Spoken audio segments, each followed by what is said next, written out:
آقا و مولا حضور علیہ الصلوۃ والسلام کے غلام کی یہ نشانی ہے کہ خلوت ہو یا جلوت ہو، وہ تنہائی میں ہو یا کوئی خوشی کا موقع، خوشی کی گھڑی اللہ تبارک و تعالیٰ اس کو نصیب کرے، یا کوئی غم کی گھڑی اگر اس کے حصے میں آ جائے تو وہ کسی بھی صورت میں کسی بھی لمحہ آقا و مولا کا دامن مصطفیٰ اپنے ہاتھ سے وہ چھوٹنے نہیں دیتا، اور آقا و مولا کے شریعت کے مطابق ہی وہ اپنی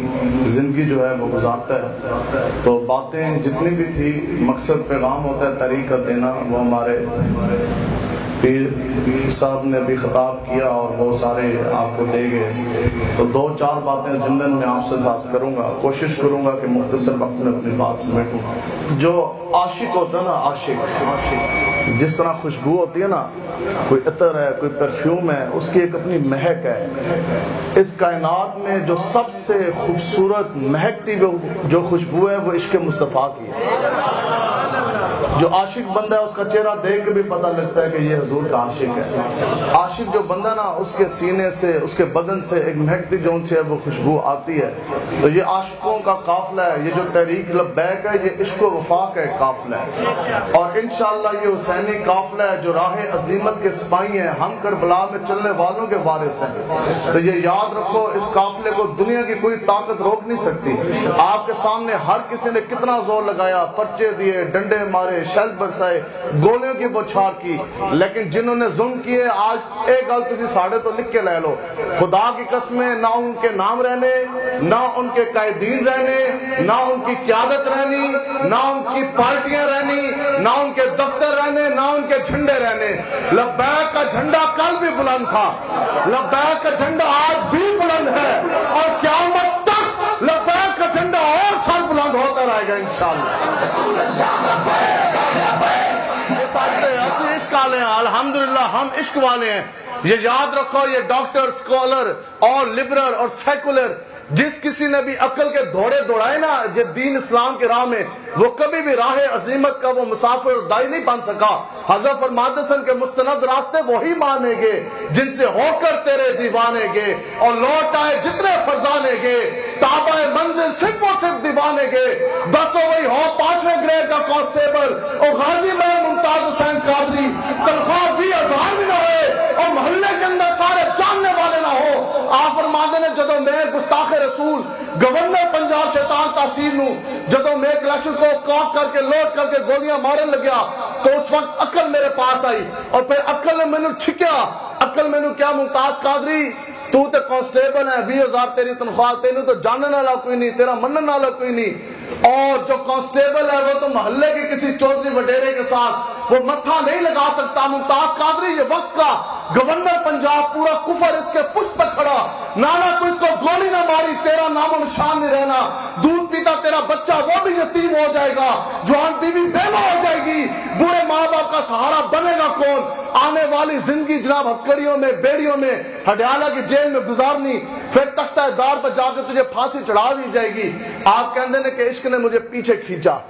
عشق نے پھر مینوں ڈرایا۔ نانا ممتاز قادری وقت تک گورنر ہے، شیطان پورا عالم کفر اس کے پشت پر ہے، اس نال متھا نہ ٹیکی۔ آپ کہندے ہیں خدا کی قسم وہ پھر عشق مصطفیٰ تھا جو براہ راست مدینہ پاک روضہ انور سے آیا،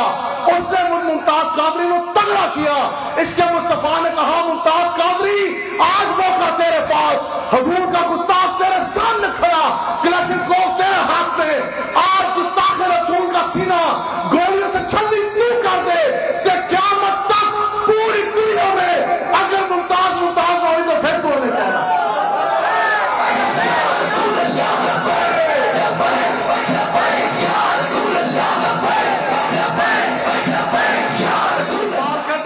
خطر کود پڑا آتش نمرود میں عشق، عقل محو تماشا ہے لبے بام ابھی، جنہوں نے عقل کے گھوڑے دوڑائے وہ کبھی بھی آقا و مولا کی عزت ناموس کی پہرے داری نہیں کر سکے، وہ کبھی بھی نظام مصطفیٰ کے دائی، نظام مصطفیٰ حضور کا دین تک پر نہیں لا سکے۔ بتاؤ جی عقل تو یہی کہتی تھی صحابہ کو بھی کہ آپ کے پاس تو پاؤں میں پہننے کے لیے جوتی نہیں ہے، کھانے کے لیے کھجوریں نہیں ہیں۔ جب خیبر کا قلعہ فتح ہویا نا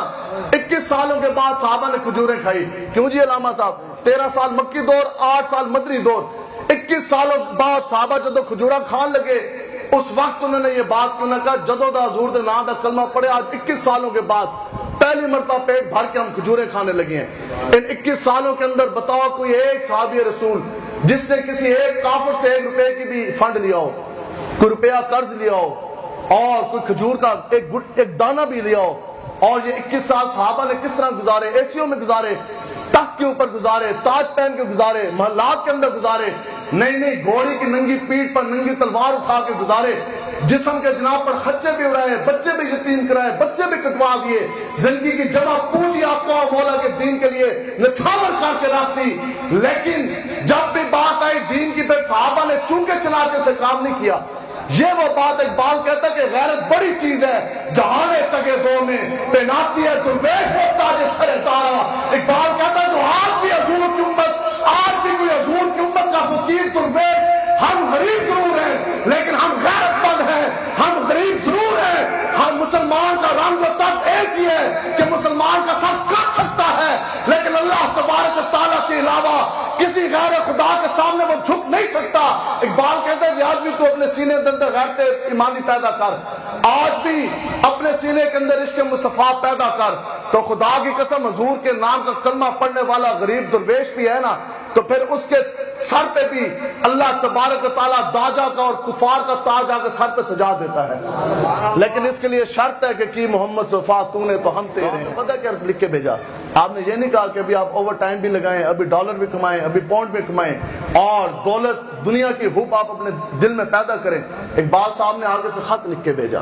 آپ نے آگے جو لکھ کے بھیجا نا، آپ نے فرمایا کہ بیٹا کہہ رہا ہے پیسے، وہ کہہ رہا ہے جناب یہاں تو پیسوں کی ضرورت ہے، پاؤنڈ کی ضرورت ہے، انگلستان ہے۔ آپ نے کہا نہیں بیٹا، دیار عشق میں اپنا مقام پیدا کر، نیا زمانہ نئے صبح و شام پیدا کر۔ پھر آپ نے فرمایا کہ دیکھنا تو یہودیوں کی طرف نہیں، دیکھنا تو حضور کے فقیر و صحابہ کی طرف دیکھو۔ آپ نے فرمایا کہ ہمارا طریق امیری نہیں فقیری ہے، ہمارا طریقہ تو یہ ہے ہی نہیں، ہم تو جن کے ماننے والے جب حضرت ابوبکر صدیق وقت کے حاکم امیر المومنین خلیفۃ المسلمین بنے اور دنیا سے جاتے جاتے آپ نے جناب 6 لاکھ کی گھڑیاں بھی پہنی، بڑے بڑے تاج بھی آپ نے سر پہ سجائے، دنیا سے جاتے جاتے ابھی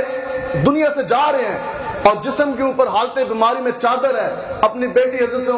ام المومنین حضرت عائشہ صدیقہ رضی اللہ تعالیٰ عنہ، آپ کو حضرت ابوبکر صدیق فرمانے لگے کہ بیٹی میرا دنیا سے جانے کا وقت قریب آ گیا، آپ نے کیا کرنی ہے کہ ایک یہ چادر دھونی ہے اور دوسری چادریں بازار سے نہیں لے کر آنی ہے اور میرے کفن میں جو سی مجھے دے دینی ہے۔ تو ام المومنین رو پڑی، آج کی کہ ابا جی ابھی ہم اتنے بھی کمزور نہیں ہوئے، دیکھو جی ساڑھے جہاں بھی غریب بندہ بھی اپنے ماں باپ کو نئی چادریں تو کفن کی دے ہی دیتے ہیں نا۔ آپ آگے سے عرض کرنے لگی کہ ابا جی ابھی ہم اتنے کمزور نہیں ہوئے کہ ہم آپ کو نئی چادروں والا کفن بھی نہ دے سکیں۔ آپ نے فرمایا کہ بیٹا جس راہ پہ میں جا رہا ہوں ادھر نئے کپڑے نہیں دیکھے جاتے، ادھر ہمارے مال دیکھے جائیں گے۔ اسی جنہ دے منن والے وہ کون ہے کہ حضرت فاروق اعظم کرتے کے اوپر چھتی پہ بند لگے ہیں۔ بتاؤ جی اسلام نے تب بھی ہمیں عزت دی جب ہمارے حاکم امیر المومنین کے کپڑوں کے اوپر چھتی پہ بند ہے کہ اللہ تبارک تعالیٰ نے 36 لاکھ مربع میل آپ کے ہاتھ کو فتح نہیں کروا دیا۔ آج ملک پاکستان 5.25 لاکھ مربع میل ہے جو یہ سنبھال نہیں سک رہے، اس سے 8 گنا بڑی سلطنت۔ بتاؤ جی ایک چھوٹی سی علاقے کے لحاظ سے مدینہ کی ریاست ہے، وہاں سے صحابہ نکلے، پھر مدینہ فتح کیا، عراق فتح کیا، فارس فتح کیا، کیسر و کسریٰ کے محلات وہ گرا دیے، فارس گرا دیا، وہاں سے چلتے چلتے کفر کو گراتے گراتے حضور کے نام کا جھنڈا لہراتے لہراتے بتاؤ جی چائنا تک نہیں صحابہ پہنچے۔ چائنا میں آ کے حضرت سعد بن ابی وقاص جرنیل مسلمین ہے، آپ کا جو مزاج ہے وہ چائنا میں ہے، تو صحابہ تو جو ہے وہ یہاں تک پہنچا ہے۔ اقبال کہتا ہے کہ غیرت بڑی چیز ہے جہاں تگے دو میں پہناتی ہے درویش کو تاج سر دارا۔ بس گل آخری یہ ہے کہ ہم عشق والے بندے ہیں، بس ہمارے لیے اللہ اور اللہ کا حبیب کافی ہے، بس یہاں بات ختم ہے۔ اب ہم یہ کہتے ہیں، ایک کہتے ہیں جی سیاسی گل کر رہے ہو، اسی تو ایک کہتے ہیں کہ وقت جڑے حاکم نے آپ جو مسلمانوں کو یہ شیوا نہیں دیتا، آپ اٹھتے ہیں کبھی FATF کے پاس اور کبھی UN کے پاس، کبھی ورلڈ بینک کے پاس، کبھی امریکہ کے پاس، کبھی واشنگٹن ڈی سی، کبھی یہودیوں کے پاس، کبھی اسرائیل میں آپ جناب اپنے خفیہ وفد بھیج رہے ہیں، کبھی ایک سے جناب لے رہے ہیں خیرات، کبھی دوسرے سے آپ لے رہے ہیں خیرات۔ ہم یہ کہتے ہیں کہ آج بھی وقت ہے، آپ ان ساروں کے اوپر عالم کفر کے اوپر لعنت پھینکو۔ آج اگر آپ یہ چاہتے ہیں کہ ملک پاکستان کا ادھار ختم ہو جائے، آپ اگر یہ چاہتے ہیں کہ ملک پاکستان کے خزانے پھر بھر جائیں، اگر آپ یہ چاہتے ہیں کہ اللہ تبارک و تعالیٰ زمانی اور آسمانی اور زمینی خزانوں کے منہ ملک پاکستان کی طرف کھول دے، تو بس اس کا حل یہی ہے کہ عالم کفر ان کے اداروں کے اوپر اور لعنت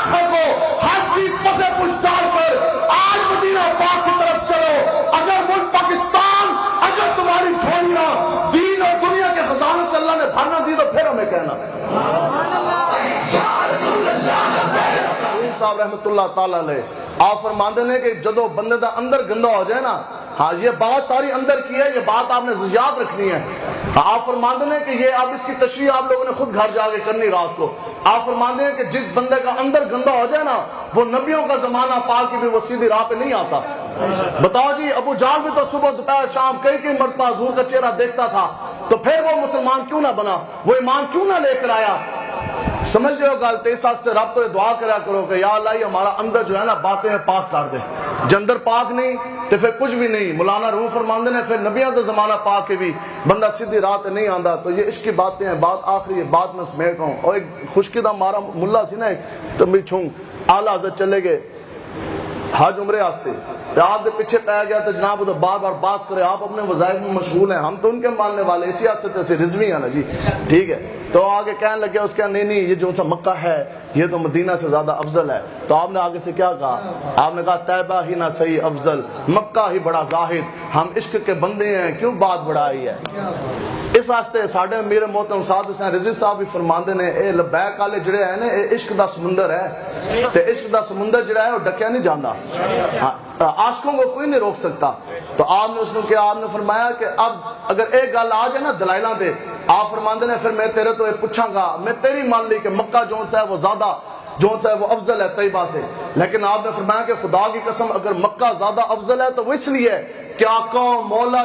نے 53 سال مکہ شریف میں گزارے۔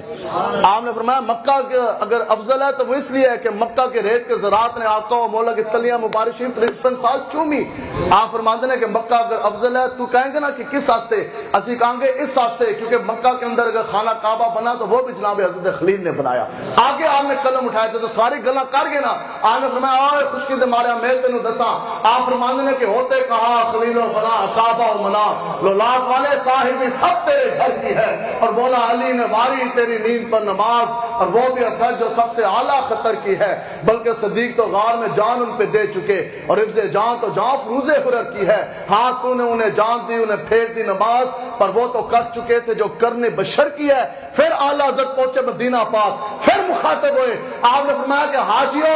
آؤ شہنشاہ کا روزہ دیکھو، کعبہ تو دیکھ لیا، کعبے کا کعبہ دیکھو، باخدا خدا کا یہی حیدر، نہیں اور کوئی مفر مگر، جو وہاں ہو وہی آپ ہو، جو یہاں نہیں وہ وہاں نہیں۔